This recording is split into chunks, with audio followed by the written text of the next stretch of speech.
Greetings. Welcome to the Aehr Test Systems third quarter fiscal 2024 financial results call. At this time, all participants are in a listen-only mode. A question-and-answer session will follow the formal presentation. If anyone should require operator assistance during the conference, please press star zero on your telephone keypad. Please note, this conference is being recorded. I will now turn the conference over to your host, Jim Byers at MKR Investor Relations. You may begin.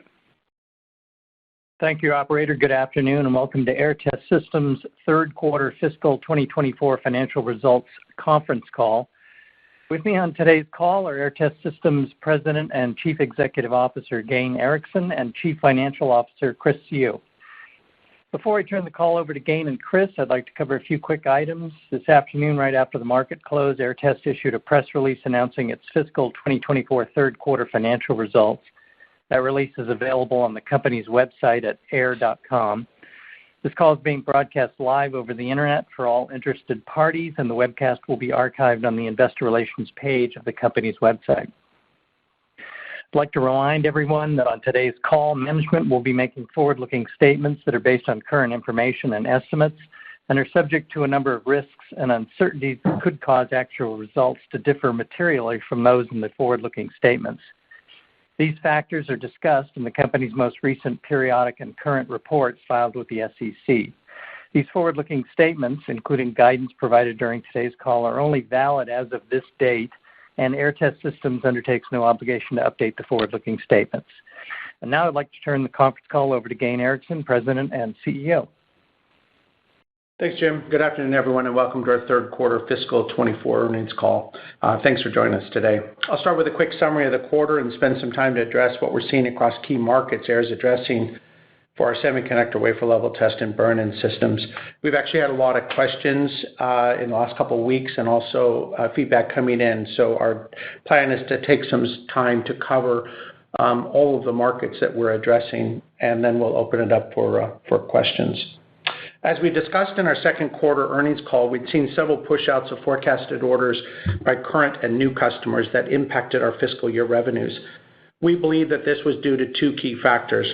There's clearly softness in the overall semiconductor capital spending, particularly in automotive applications, as related to a glut in inventory driving down near-term orders to these companies that has caused them to push out capital spending and drive cost reductions.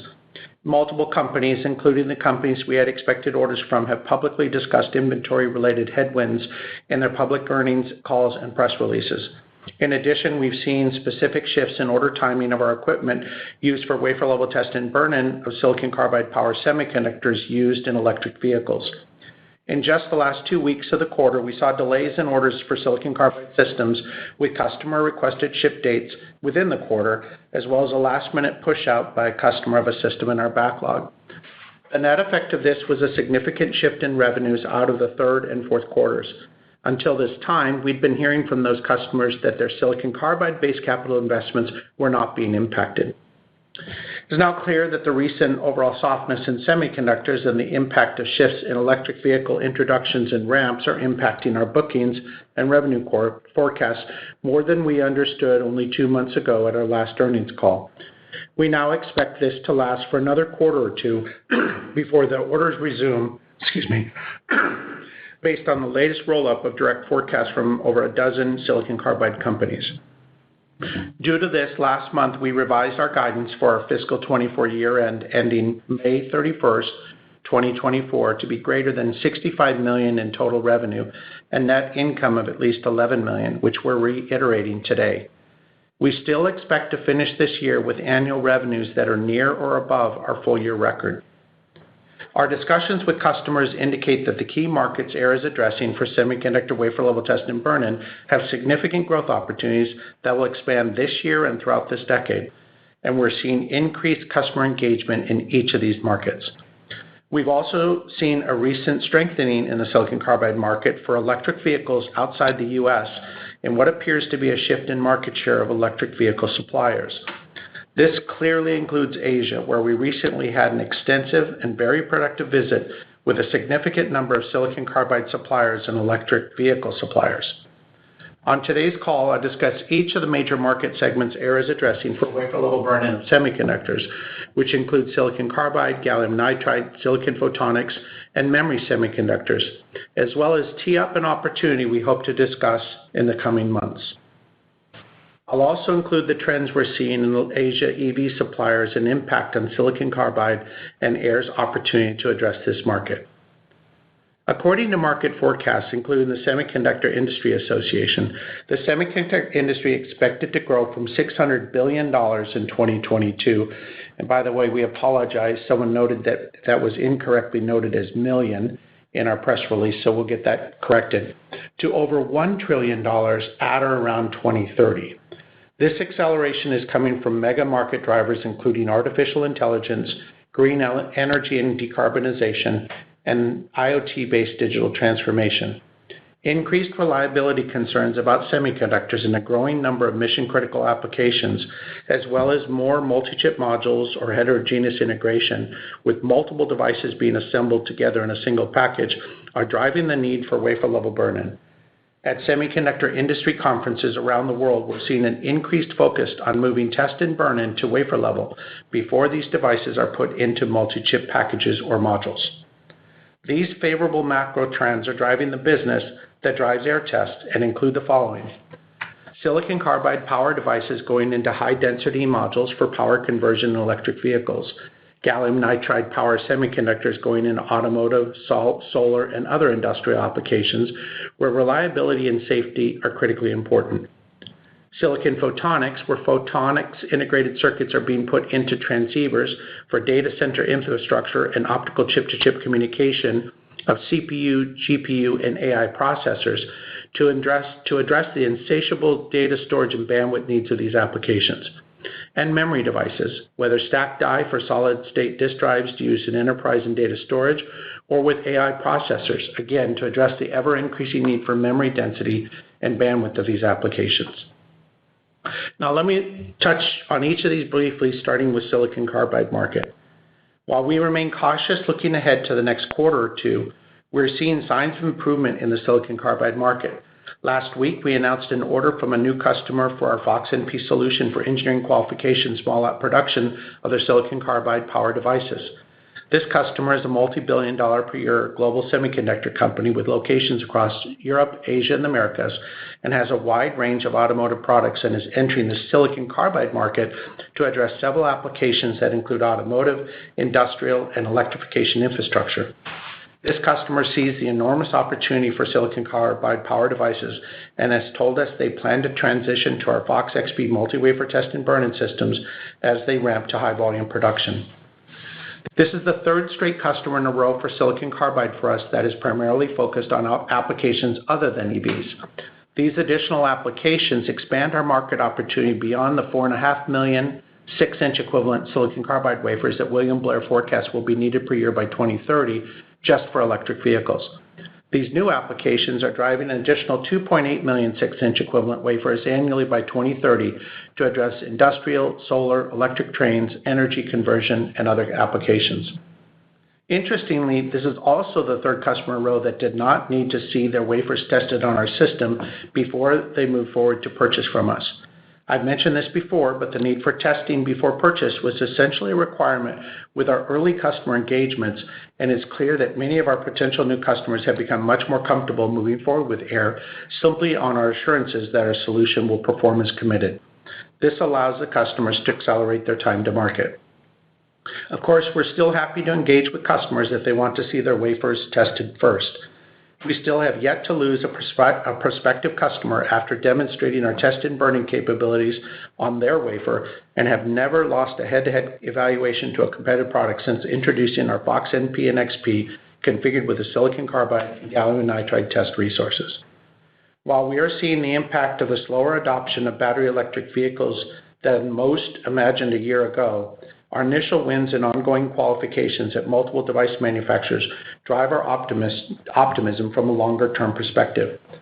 So far, we have secured a total of 7 silicon carbide customers that have ordered our FOX-P family of systems and proprietary WaferPak full wafer contactors. We're engaged with well over a dozen additional silicon carbide players in evaluations of our systems and our wafer benchmarks where we build a FOX wafer contactor for them and test their devices at Aehr Test to demonstrate the feasibility and correlation of results to meet their reliability requirements. We're focused on the qualification process with as many new customers as possible, as again, once we've demonstrated our FOX wafer level test and burn-in solution using their own wafers, we've not lost a potential customer yet. Our benchmarks with multiple silicon carbide suppliers continue to progress this quarter. This includes on-wafer benchmark that we've been working on for multiple years. We believe and understand now that some of the market share shifts in both total market and specific end customers had an impact on and delayed new customer decision timelines. We still believe that their silicon carbide module and die sales plans will drive the need for known good die and wafer level burn-in, and that we will win more than our fair share of these opportunities. In addition to our customer-related travel to Europe and across the U.S., we most recently had extensive visits with a significant number of Asian silicon carbide suppliers and the electric vehicle suppliers themselves. The tone and demand for EVs is much stronger outside the U.S., particularly in China and South Korea. Clearly, we also heard that there's a real need for quality, low-cost, high-volume, automated solution for wafer-level burn-in of silicon carbide devices, particularly in the automotive segment. Based on what we saw, the electric vehicle suppliers in China have a very strong focus on silicon carbide, to the point of actively marketing silicon carbide power conversion as a differentiating feature. We personally visited several EV suppliers' sales stores, which were basically all in malls or retail shopping areas like we see Tesla here in the U.S., and 3 of them basically positioned their silicon carbide-based EVs as superior, almost apologizing that this particular version is only IGBT, but next year's model is silicon carbide-based. They had no idea who we were or that we have any skin in the game for silicon carbide. Another notable was that we heard across the board from both the EV suppliers themselves and also the power semiconductor suppliers is that all the Asia electric vehicle suppliers appear to be driving to build module-based silicon carbide for their power inverters in their cars, rather than the discrete devices like what Tesla has done. And they also have a very high expectation for delivering quality. We even heard from multiple companies that they're driving to supply silicon carbide and wafer-level burn-in to local suppliers because they believe they can get higher quality known good die than they can from suppliers outside of Asia. Driving wafer-level burn-in of devices before they're put into modules is critically important to them to remove infant mortality, which bodes well for our solutions. Per a report last year, UBS forecasted that in 23, 91% of the batteries sold in electric vehicles would be 400 volt and only 9% would be 800 volt. But by 2026, UBS expects the percentage of 800 volt batteries to be above 30%.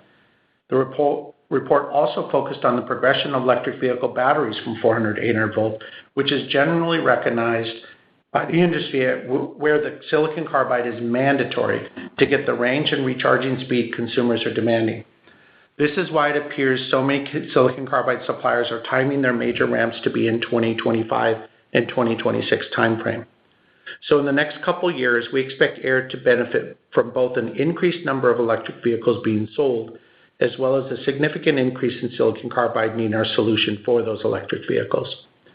The electric vehicle market in Asia, particularly China and South Korea, is very robust, supported by public and consumer sentiment. And they have some really incredible cars that are being built for electric vehicles. I now fully understand why Tesla stated that their key competition is from Asia and why both U.S. and European auto suppliers in particular are so worried. From the feedback we received from a significant number of potential customers in Asia, we believe that Aehr's proprietary wafer-level burn-in systems, based upon our patented proprietary WaferPak contactors, appear to have a key value proposition, and we see a high degree of interest in our solutions. We already have people and infrastructure across Asia, including China. We have shipped and supported our package part burn-in systems into China for many years, and have also already shipped our FOX wafer-level test and burn-in systems into China a few years ago. Based on customer commitments, we're discussing expanding our presence in China in terms of support infrastructure and resources. We have also put additional measures in place to ensure the protection of our IP and patents that we feel will help to secure our proprietary capabilities and allow us to grow and maintain market share over time. We look forward to providing updates on our plans over the next few months. Now let me discuss our progress with testing and burning gallium nitride power semiconductors. We continue to be encouraged by this market and believe it will be significant in terms of market size for semiconductors. In addition to its wide adoption in consumer devices such as cell phones, tablets, and laptop computers, gallium nitride is being targeted for use in solar, data centers, and automobiles, whether electric or traditional gasoline automobiles. The critical reliability needs of these target markets appear to be increasingly driving production burn-in requirements. And Aehr's FOX-P multi-wafer system can deliver both the power and high voltage required to do massive parallel per die and multiple wafer test of gallium nitride devices for a very cost-effective solution. During the quarter, we announced our first order for a FOX wafer level test and burn-in system to be used for gallium nitride devices, and we have a second potential FOX system customer that has been purchasing our WaferPak contactors for their on-site evaluation that we believe is progressing very well. As I've noted before, we're working with several of the GaN suppliers, including the two market leaders, which positions us front and center in this market that we believe is another potential significant growth driver for our wafer level solutions. The test requirements for GaN for full wafer are actually quite different than silicon carbide in terms of technical implementation. However, our FOX platform has been capable of testing these devices with the functionality and flexibility of our unique FOX blade architecture, which allows us to configure the test blade for specific applications with the same infrastructure. This has proven to be very impressive to these customers, as in fact that even they did not understand the implications of testing an entire wafer at very high voltage and the resulting impact on the test schematic due to leakages of their devices. We were able to address this with our channel modules and proprietary custom wafer packs to address the test challenge. And honestly, both Aehr and our customers were very happy with the flexibility of our systems to do this. We've been told now that burn-in will be required for GaN going into mission-critical applications such as automotive, solar, and some industrial applications, and the amount of burn-in time is still being worked on. Still, this is good news for us, and we feel we're well positioned to capitalize on this opportunity with our solutions in these lead customers. We're also seeing some additional new small and large players engage with us for GaN. We've been seeing consolidation within the industry of smaller key gallium nitride players being acquired by the larger suppliers. So all potential customers are believed to have real potential in the future.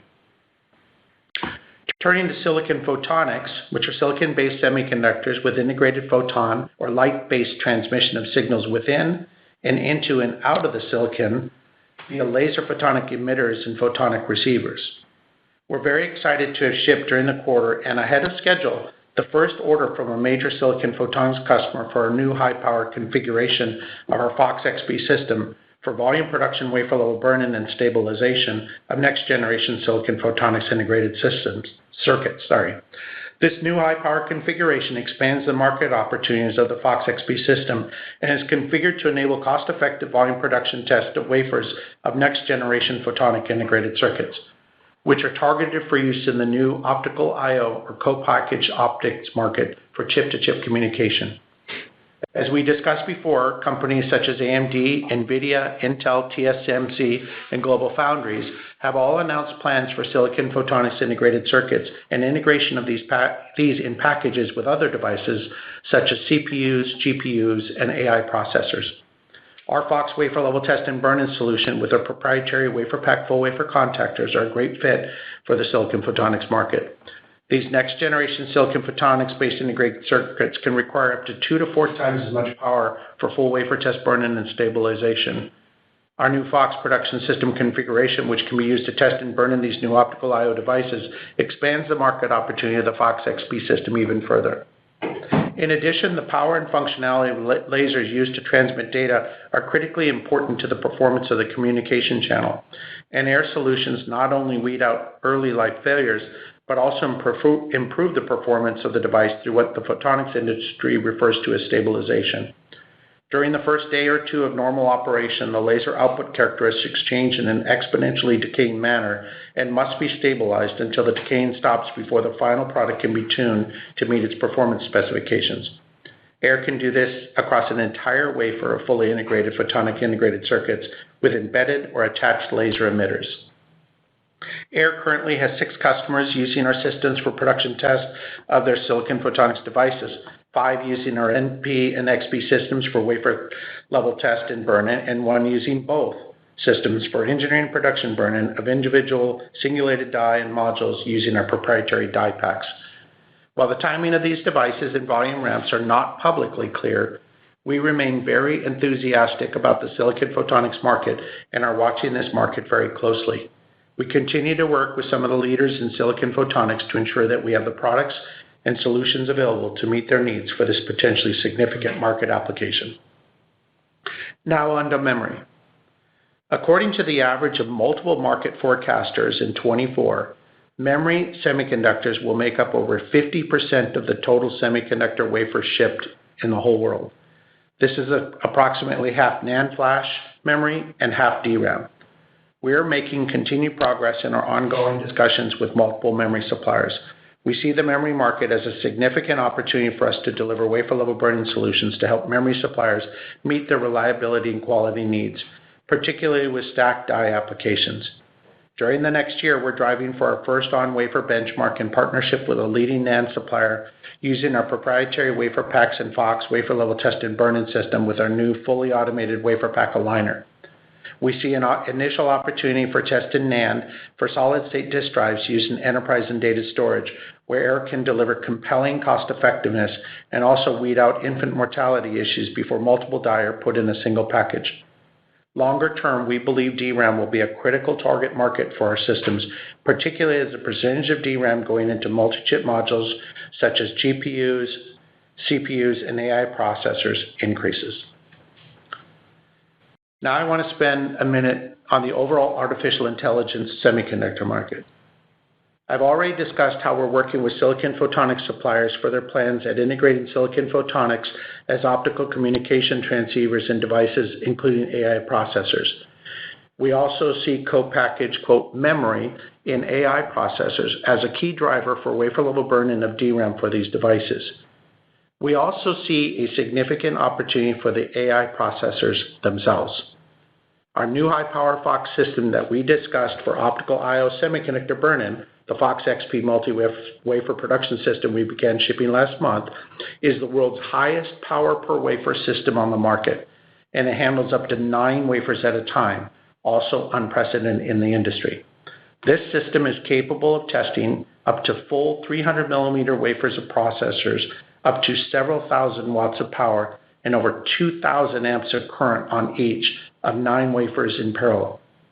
By moving the burn-in from package module or final system form as is done today and move it to wafer level, our customers can achieve enormous savings related to yield loss of modules with up to hundreds of other devices or chiplets in the same module, or in the case of system level test, the cost of the WIP inventory and yield loss of infrastructure of the system surrounding these modules or chips.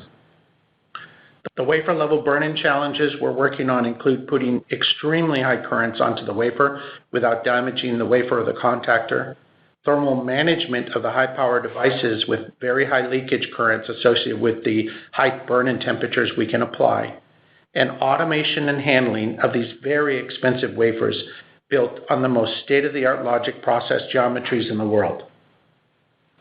Stay tuned to hear more about this exciting new application for our products over the next several months. And lastly, I want to discuss our WaferPaks, which are basically the consumable that accompanies and is required with all of our FOX wafer-level test and burn-in systems.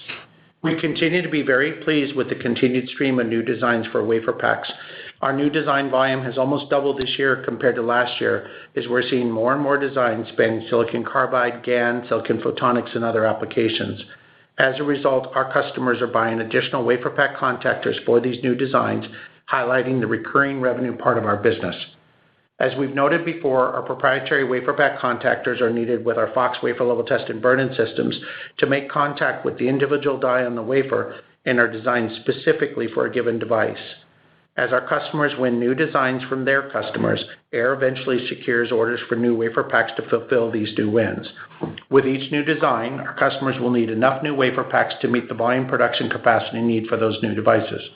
Our WaferPaks will be greater than 50% of our total revenues this fiscal year, which is fantastic and underscores the business model that allows us to grow both from added capacity from our FOX systems, but also with WaferPaks to serve an ever-increasing installed base. To conclude, as we head toward the start of fiscal 25 on June 1st, we're very encouraged and optimistic about our increase in engagements and the long-term growth opportunities of all these markets, and are excited to continue on our path of becoming the world standard for wafer-level test and burn-in for the semiconductor industry. And with that, let me turn it over to Chris before we open up the line for questions. Thank you, Gayn. Good afternoon, everyone. The company recognized solid bookings in the third quarter of fiscal 2024. Bookings totaled $24.5 million compared to just $2.2 million in the second quarter of fiscal 2024. Our backlog as of quarter end was $20 million. We expect to recognize revenue from the majority of these orders for systems, WaferPaks, aligners, and services in the last quarter of fiscal 2024, which ends on May 31st, 2024. Looking at our financial results for the third quarter, total revenue was $7.6 million, down 56% from $17.2 million in Q3 last year. As we noted in our earnings pre-announcement last month, the decrease in revenue was due to the timing of some significant customer orders.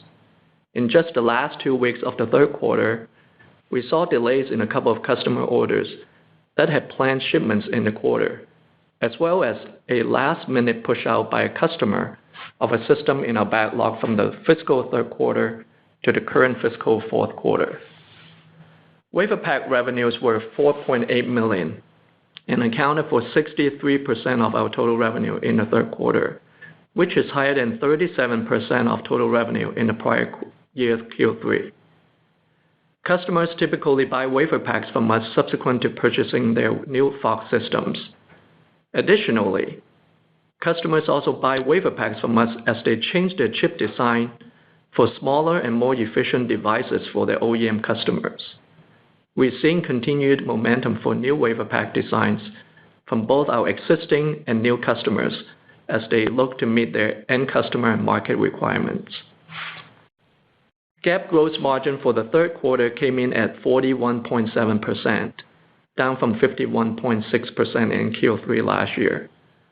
The decrease in gross margin is primarily due to lower revenue, resulting in a higher overhead absorption rate and lower manufacturing efficiencies. Operating expenses in the third quarter were $5.2 million, up slightly from $5.1 million in Q3 last year. The year-over-year increase is primarily due to higher R&D expenses, which were partially offset by lower SG&A expenses. The increase in R&D in Q3 from the same period last year was primarily due to costs associated with our continuing efforts to augment the features and performance of our automated WaferPak aligner and higher personnel expenses. We have hired R&D talent in both hardware and software and have invested in R&D programs to enhance our existing market-leading products and maintain our competitive advantages. At the end of Q3, we announced we shipped the first order from a major silicon photonics customer for a high-power configuration of our FOX XP system for volume production wafer-level burn-in and stabilization of next-generation silicon photonics integrated circuits. Non-GAAP net loss, which excludes the impact of stock-based compensation, was $900,000 or 3 cents per diluted share for the third quarter. This is down from non-GAAP net income of $4.7 million or 16 cents per diluted share in the third quarter of fiscal 2023. We expect to return to profitability in our fourth quarter of fiscal 2024. Moving to the balance sheet, we continue to maintain a healthy balance sheet. Our cash and cash equivalents were $47.6 million at the end of Q3, down from $50.5 million at the end of Q2. With a solid balance sheet, we continue to invest in scaling our business and entering into new markets and supporting new opportunities. We used $2.8 million in operating cash flows during the quarter to procure inventory components primarily to support our operations. We have zero debt and continue investing our excess cash in money market funds. Interest income earned during this higher interest rate environment was $584,000 in the third quarter, compared to $374,000 in the third quarter last year. As of the end of the third fiscal quarter of 2024, the remaining amount available under the previously announced $25 million ATM offering was $17.7 million. We did not sell any shares during the last 3 fiscal quarters. It remains our plan to only sell shares against this ATM offering at times and prices that are most advantageous to our shareholders and to the company. Now turning to our outlook for the current fiscal year that ends on May 31st, 2024. As we noted in our earnings pre-announcement, our third quarter results reflect delays in wafer-level burn-in system orders for silicon carbide semiconductor devices used in electric vehicles. Due to this, we had revised our guidance for our fiscal full year ending May 31st, 2024, to be greater than $65 million in total revenue and net income of at least $11 million, which we are reaffirming today. As I mentioned before, we ended the third quarter with $20 million backlog, and we expect to recognize the majority of that backlog as revenue in the fourth quarter. Lastly, looking at the investor relations calendar, Aehr Test will participate in 3 investor conferences over the next few months. We will be meeting with investors at the Craig-Hallum Institutional Investor Conference, taking place in Minneapolis on May 29th. And we will be presenting and meeting with investors at the William Blair 44th Annual Growth Conference, taking place in Chicago on June 5th. We will also be meeting with investors at the CEO Summit in San Francisco on July 10th. We hope to see some of you at these conferences. This concludes our prepared remarks. We're now ready to take your questions. Operator, please go ahead. Thank you. At this time, we will be conducting a question-and-answer session. If you would like to ask a question, please press star 1 on your telephone keypad. A confirmation tone will indicate your line is in the question queue. You may press star 2 to remove your question from the queue. For participants using speaker equipment, it may be necessary to pick up your handset before pressing the star keys. One moment, please, while we poll for questions. Once again, please press star 1 if you have a question or a comment.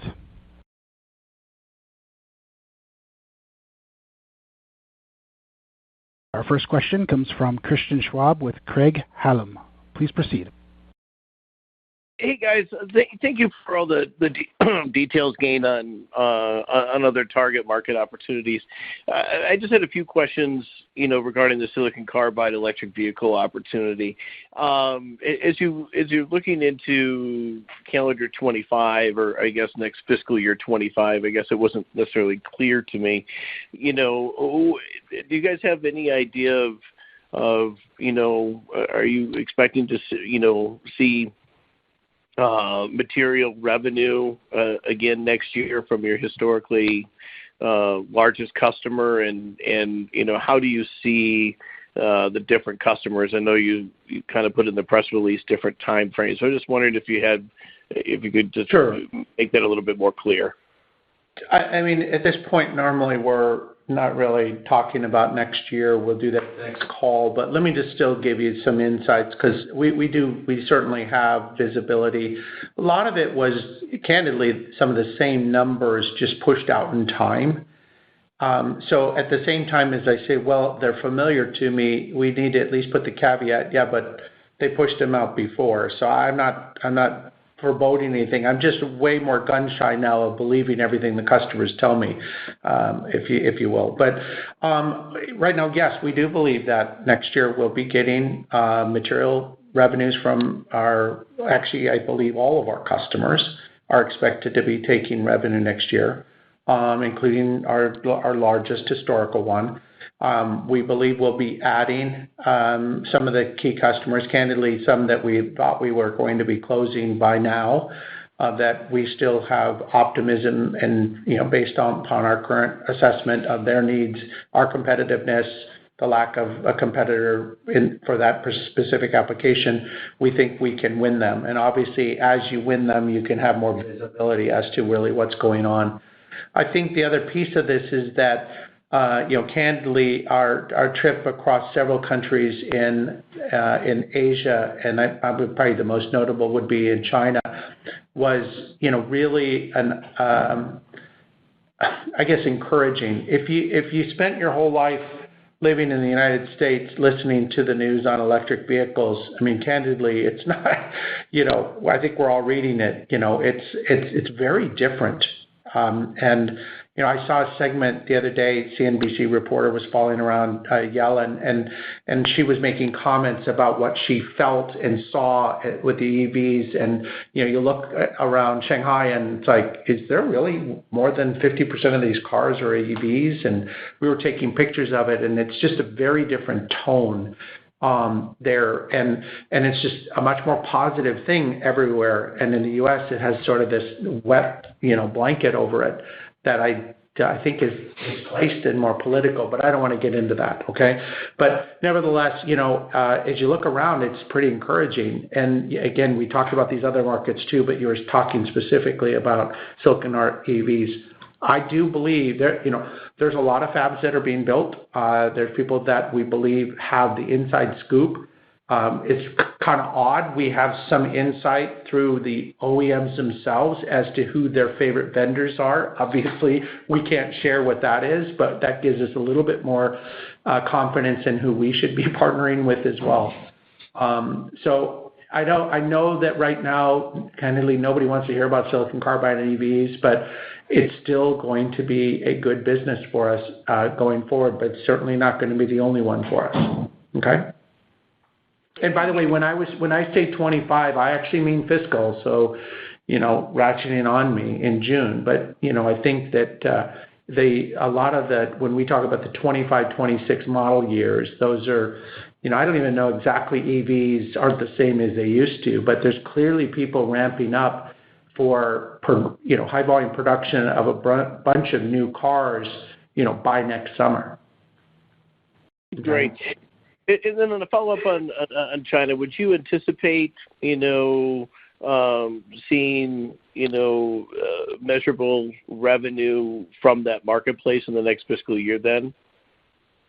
I think there's a very real chance of that, and that would be our hope, if not expectation. The lawyers always tell me to be careful about expectations at this point, but yes, we went there and personally sat down with almost a dozen companies and kind of got a first-hand feel and view, and they're very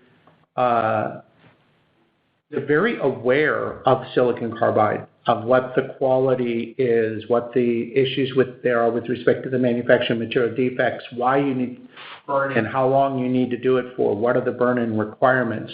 I candidly found them to be quite knowledgeable, and this may come across a little boisterous, but candidly, I think the smarter people are with silicon carbide, the better we look, because they really understand what it is we're doing, and that's what I felt when I was in Korea, Japan, and China.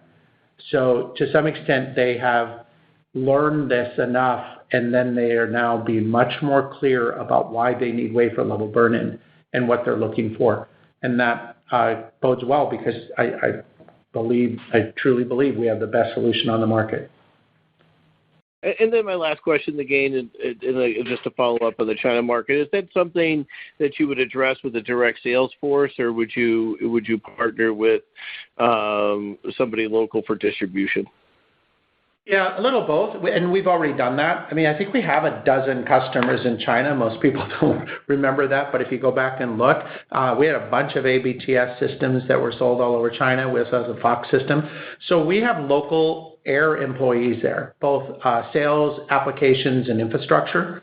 But in China, it's pretty typical that you also use reps that have close relationships with sort of different geographies, and we have that as well.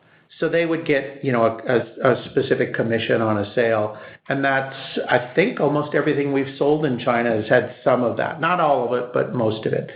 So it's a little both. But we're also looking at upping our presence, pretty significantly, including dropping in a demo center, some local infrastructure, and some other things to give us more girth, specifically at the request of about a half a dozen companies. Okay, great. No other questions. Thank you. Okay. The next question comes from Jed Dorsheimer with William Blair. Please proceed. Hi, thanks. Hey, guys, just a few questions. I guess first one, the Fox MP new customer, you described it as a global semiconductor manufacturer. Is that also a tier one automotive customer? I'm just wondering if some categorize it as both. So I'm going to try throughout today and in each call try and get more and more vague, only because we've been getting feedback from customers to be particularly vague. Now this particular customer wasn't one of those, but I'll answer that question. It's not a tier one. Okay. Their entire business is semiconductors. And what would you expect the timing to be in terms of conversion from an MP to an XP with that customer? I want to hold back on that a little bit with respect to what their timing is, because my understanding is that's part of their secret sauce, et cetera. But, if I told you over the next couple of years, it's pretty generic, I realize. But we know that they have made some substantial purchases for front-end equipment and other things as well. And, the NP is just their engineering bring-up tool. And that has no intention of being able to address their production. So, whether it be next year or the following year, you can leave it at that for now. Maybe I'll give you more visibility the next time, okay? Okay. And then, it's helpful on your excitement over the China market. I'm just curious, are you going to outline how you intend to address the dilemma, which, his kind of caught most tool companies off guard, where local subsidies require re-engineering of tooling to a local supply chain? Yeah, I think what I want to say is we're not ignoring that, and we're not believing that we have all the answers. We have some specific legal IP security and contractual things that we're going to use. I'd love to tell you something besides to slow it down, but we've also have, we have reason to believe that it's not that easy to directly knock off our system without actually violating our IP, or to get close enough to do it. We also have a lot of software and a lot of other things. I don't think it's that easy to just simply do it. And then if you did, you would have some other issues. So we're conscious of it. I don't want to be, and we're specifically doing things, and we're not going to publicly announce all the things that we're doing as part of the reason to keep it secure. Got it. Okay. And then non-silicon carbide gain. For silicon carbide, the inherent defect density of the material combined with a shift to modules kind of created this perfect opportunity for wafer level burn-in. As you look at the silicon market, where you have a homogeneous material structure and chipset, is it to open up memory and to some extent silicon photonics? Is this, or largely memory in silicon, is this really just a function of moving to modules or chiplets that kind of triggers that? Could you help articulate what you think will be the gating factor there? Okay, so if you want to step back and just say, okay, what are the really big things driving our market? Okay, first of all right, the market's growing from $600 billion to $1 trillion. Semiconductors, many of them are not actually getting more reliable. Things like very low geometry processes, the processors that we're talking about, AI processors, CPUs, they're all burnt in today. Okay, that's nothing new. They're just burnt in a package form in normal. But then people are actually putting them into, and by the way, in some cases they weren't burning them in. Then they're putting them into applications where they were. Okay, there are processor companies that ship devices to a consumer application that don't burn them in, but always burn them into automotive. Well, there's more and more automotive and other things that matter to the reliability. And then the last thing, which really drives wafer level, would be you're putting into multi-chip modules. Okay? So specifically on memory, you're like, wait a minute, which ones does it matter? Memory has long required a burn-in process. Every DRAM is burnt in, and all the NAND devices that are going to end up going into a solid-state disk drive have a cycling and burn-in measured in, fractions of days, many hours. Okay?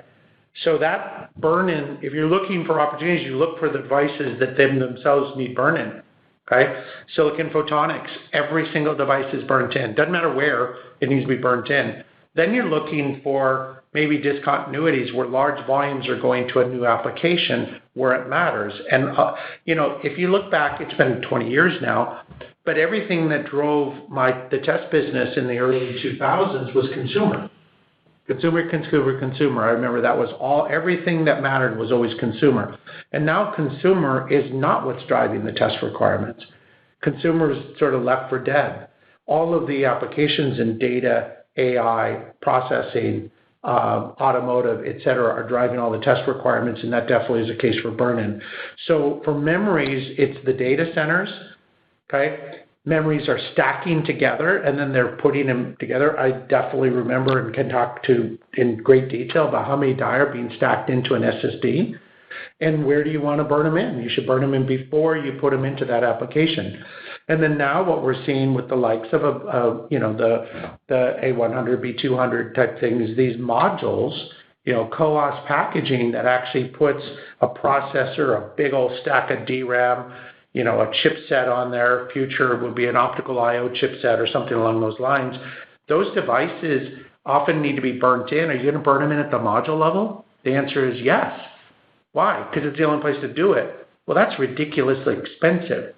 So there are, initiatives to say, how do we burn those devices in at the die level? And I can tell you sort of just front and center my whole career at this thing, when you start with, I need to do it, there are testability, DFT, and other things that you could do to implement it. And we believe we have a solution that can partner with them to actually implement wafer level burn-in. So, the applications that will be driving our business today are very different than I think they will be in a couple of years. I mean, I still think silicon carbide is going to be a really good business for us, but it won't be the only one. So, Gayn, the move to multi-chip modules from an economic perspective is the driver then in terms of... It's the catalyst that makes them relook at their test strategy and say, I'm going to need to do more wafer level. Correct. Got it. And the reason they're not doing that with your system today is they're selling for a price where they can eat the yield loss, or Yeah, it's a good question, but it's not crazy. Sorry, not to imply you're crazy, Jed. But if you're able to get, if you're able to get 97% margin and you eat 50% yield loss, who cares? I guess. I mean, I'm not implying I know that answer, and if I did, I'm not telling it. It is, but that would be logical. But as things become more important, or you don't have capacity, or that money matters, yes, you would drive it. And so I think that's what makes sense why we're feeling these sort of tops-down initiatives for shifting things towards wafer level. Got it. That's helpful. I'll jump back in the queue. Thank you. Okay. Thanks, Jen. Thank you. Once again, if you have a question or a comment, please indicate so by pressing star 1 on your touch-tone phone. Please press star 1 if you have a question or a comment.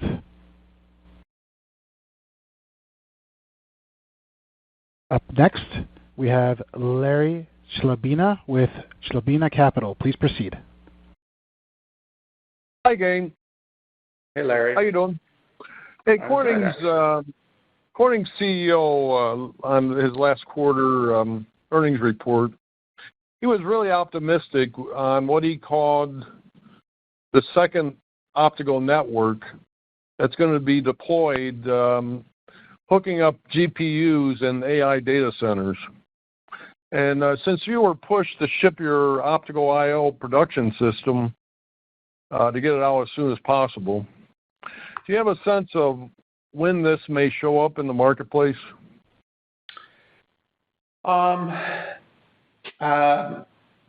Yes. And okay.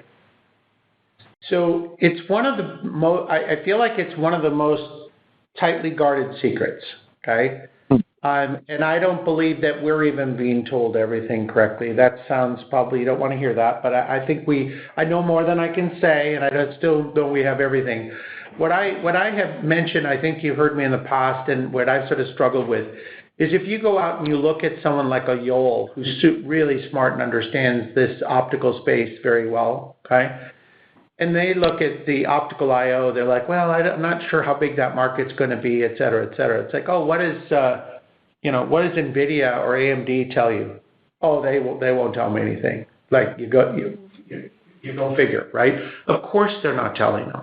The reality in my mind is what AMD, Intel, NVIDIA, pick your other AI processor du jour, what their plans are, that's what's going to drive it. And those are very closed environments. They're not. I don't believe for a minute that NVIDIA and AMD are talking together about how they can get their processors to talk to each other. Okay, so you kind of have to watch on the edges. You watch where the investments are made. You watch what's going on. You see the technology. You watch patents. You watch But my belief is, and I kind of shared this even about a year ago. It feels like we're a couple years out to volume production. And the question is, how big is it? And could it be much sooner than that?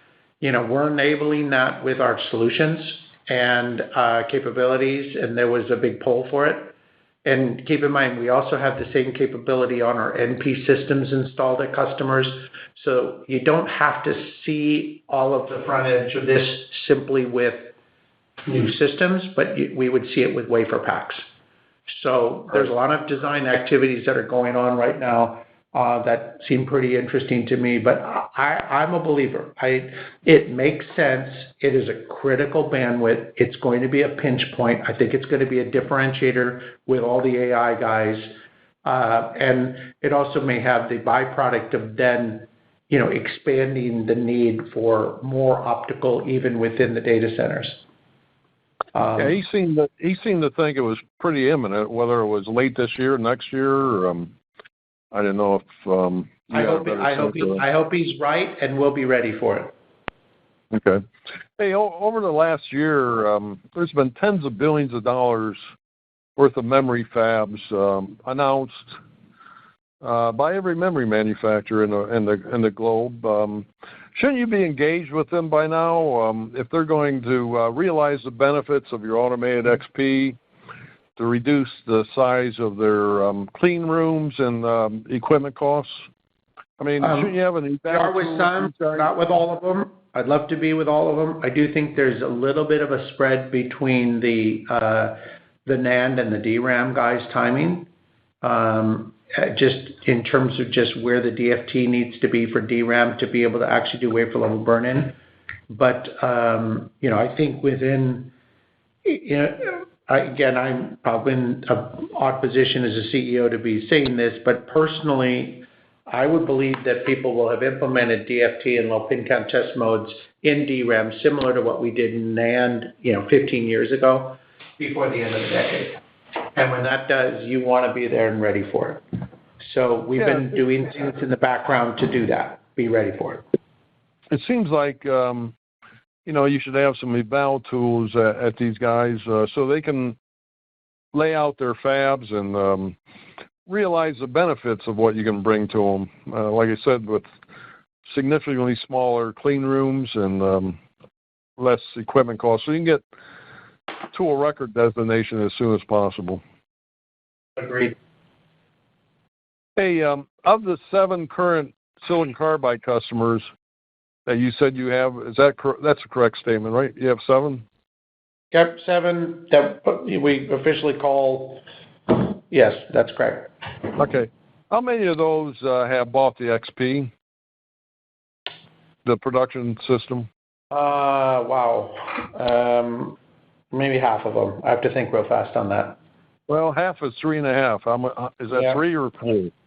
I'll tell you what. Let me do the background real quick. We've announced them one at a time. I'll just do them. I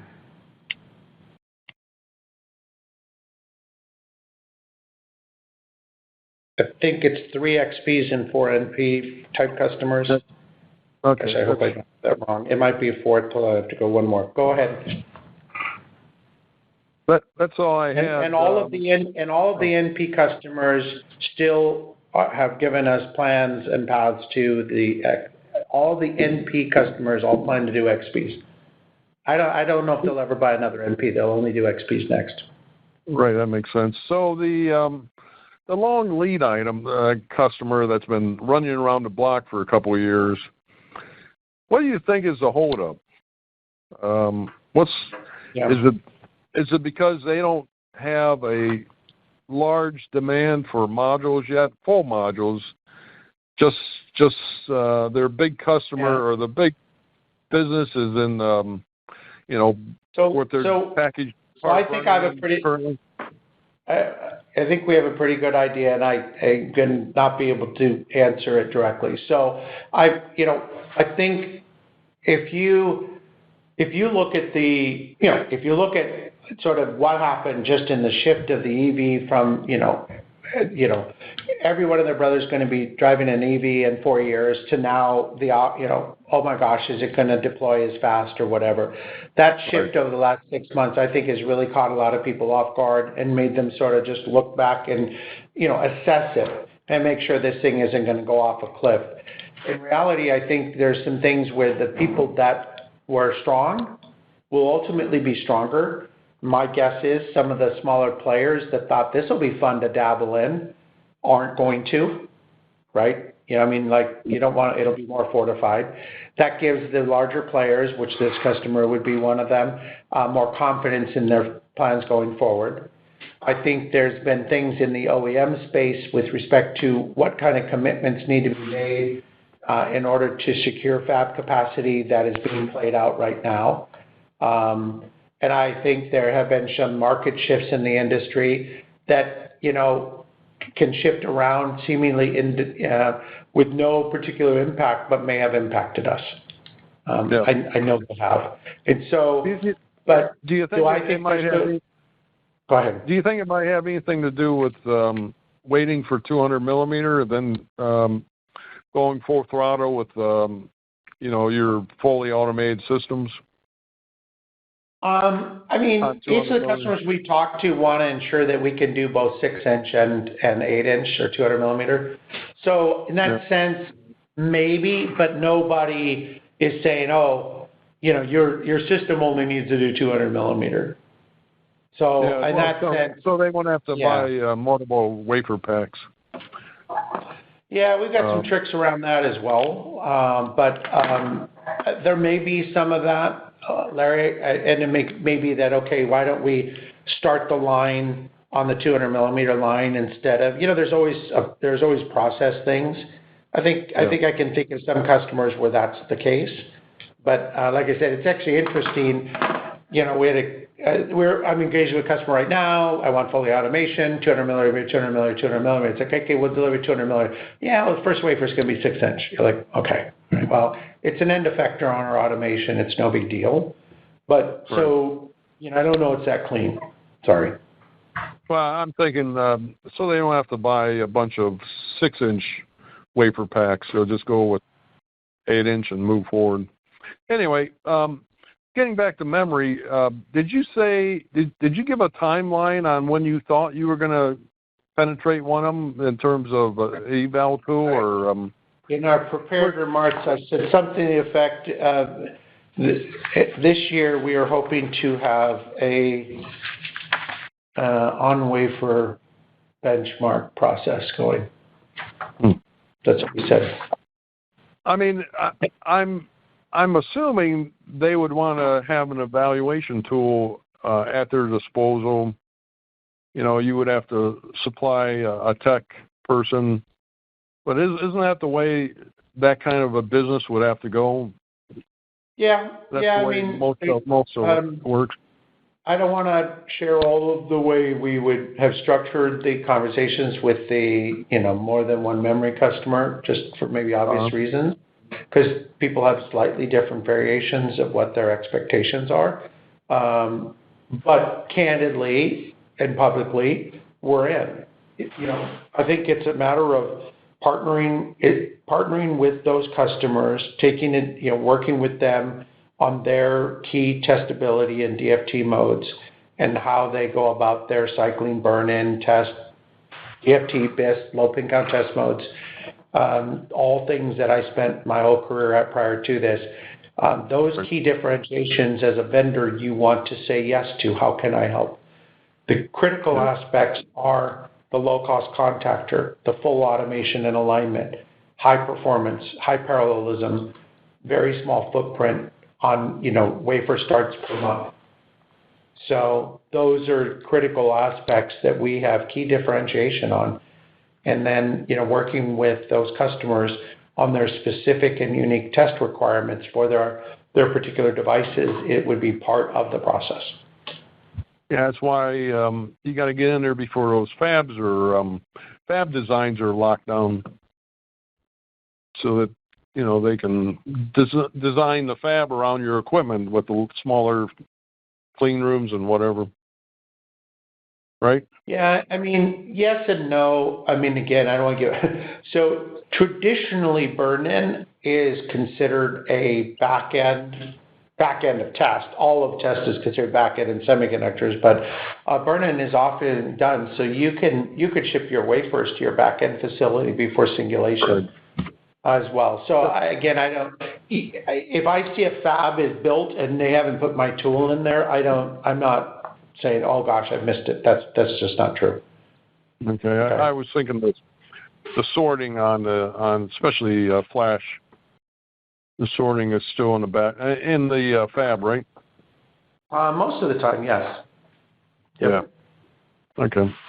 All right. That's all I had. Thank you. Thank you. Thank you.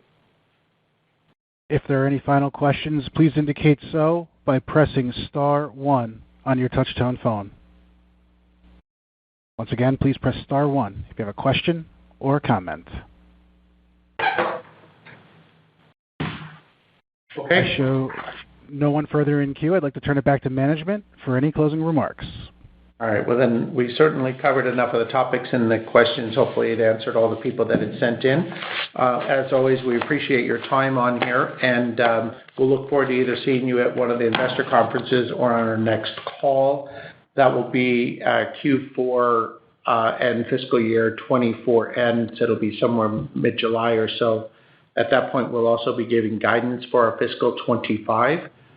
As always, if you happen to be anywhere near the Bay Area and Silicon Valley, look us up. We'd be happy to do a meet and greet and give you a tour of our manufacturing floor. It's quite impressive. Thank you, everybody, and have a nice day. Thank you.